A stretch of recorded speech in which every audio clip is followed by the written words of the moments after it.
ఇచ్చిన మార్క్స్ బట్టి percentage calculate చేయడం కోసం ఇక్కడ మనం ఈక్వల్స్ స్టేట్మెంట్ యూస్ చేస్తాం.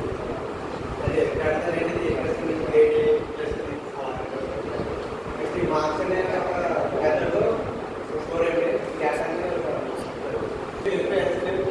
కండిషన్ ఇప్పుడు స్టార్టింగ్ ఫ్లోకి వెళ్తుంది. ఇప్పుడు ఆ కండిషన్ చెక్ చేసుకుంటుంది. మన అన్ని మార్క్స్ 90 అవ్వకుంటే 8% ప్రింట్ అవుతుంది. और अगर आप नेगेटिव लोग होते हैं नेक्स्ट स्टेटमेंट सी फॉल्स करके